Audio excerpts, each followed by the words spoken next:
Hey there, Hexers. This is Function here with part 2 of my Gen Con wrap up. In part 1, I talked about my general experiences at Gen Con. I had a great time, as well as some of the discussions I had with the Cryptozoic staff.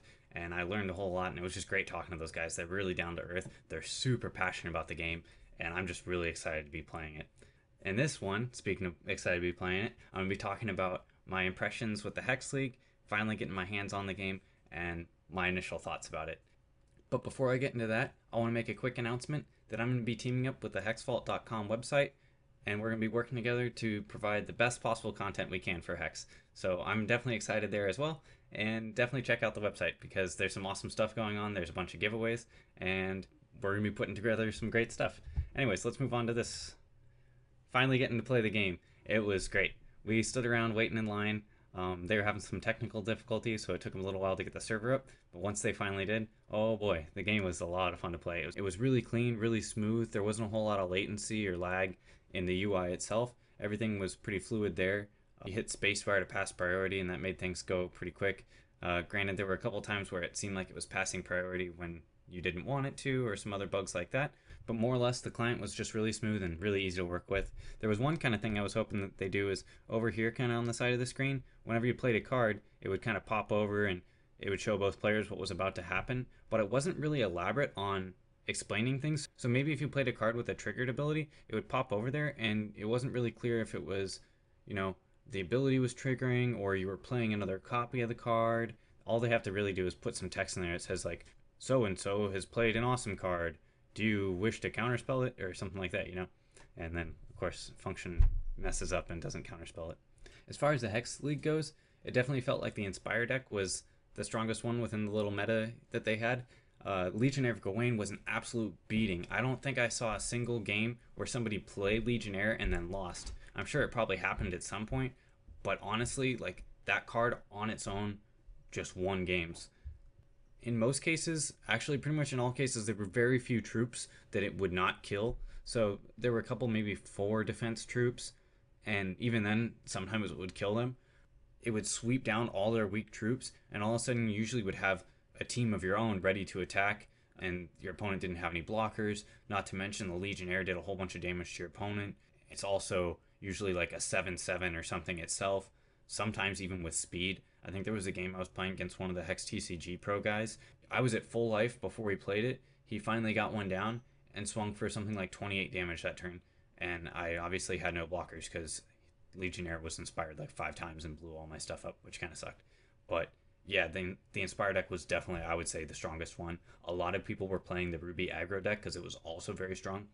It just closed out games very quickly. So I think that was kind of what a lot of people were doing, is they were trying to grind out games so they get tickets and the promos a little faster that way.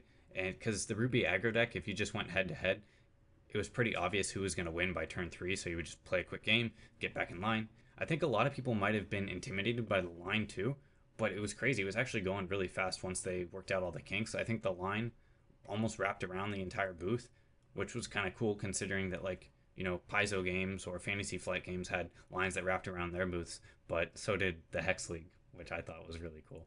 The Sapphire Tempo deck was one that I really liked to play, and it would have been, I think, a lot stronger if it actually had counter magic in it, but that card was missing. There were a few cards that were missing from various deck lists, I think because they found bugs at the last minute and had to pull them. That bloated corpse fly was bugging out the game every once in a while. So was Inferno. Inferno was crashing the game if you had 2 of them in play at the same time, I think.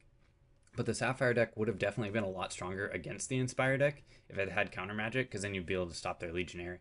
But yeah, the client was really smooth, responsive.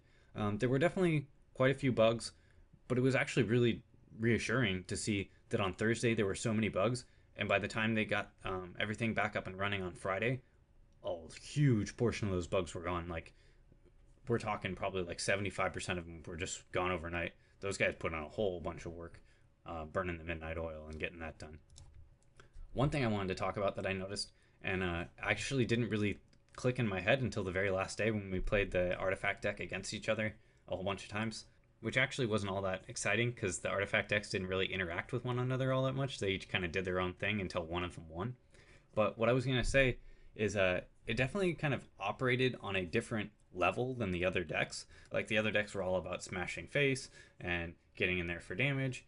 Meanwhile, the artifact deck, it was kind of just about building your machine and then kind of turning it on. So eventually you'd get like a bunch of worker bots and a Volcan, and you'd keep tapping it and do like 20 damage in one turn, or you'd put out an Argus and start smashing with that with like a Dwarven Turbine. You tap it and you do like 15 damage right then and there. The artifact deck was kind of like operating on its own. I definitely think it was one of the weaker decks because it was a little slower, but that's not to say it doesn't have potential. The one thing I was getting at here was I wanted to talk about Worker Bot Factory. And at first, when I saw this card, I was like, oh, this is garbage. I'm never going to play it. But I've been rethinking a little bit lately. If you have more than one Worker Bot Factory in play, it starts getting really insane. So the first time you activate it for a Worker Bot, you need to remove 4 counters. But what's interesting is the Worker Bot that you put into play off that factory gives itself a counter. So from then on, you only really need 3 counters. And if you have multiple Worker Bot factories going, you could just put out 4 Worker Bots every single turn, and it wouldn't be any problem. You wouldn't even have to play any other cards. You just keep pumping out Worker Bots, which is kind of cool. So really the deck becomes, how can I best utilize these Worker Bots? What else can I do with the deck and turn them into a win condition? So I think actually Worker Bot Factory is pretty cool, and I'm going to be excited to build with it when the game comes out. Alright, so like I was saying earlier, my favorite deck personally was definitely the Sapphire Tempo deck. I really like playing Tempo decks, and Buccaneer was really strong, but Ancestral Spectre was crazy. So you have Ancestors Chosen that puts Ancestral Spectres into your deck every turn, and then eventually you'll draw them. They're really cheap. They're 2/2 flyers for 1, which is awesome, and they replace themselves.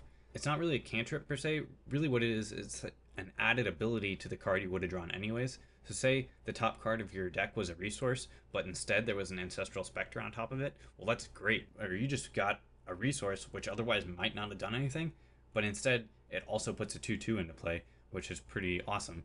Sure, every once in a while it's going to slow you down a little bit, but that's going to come into play way less often.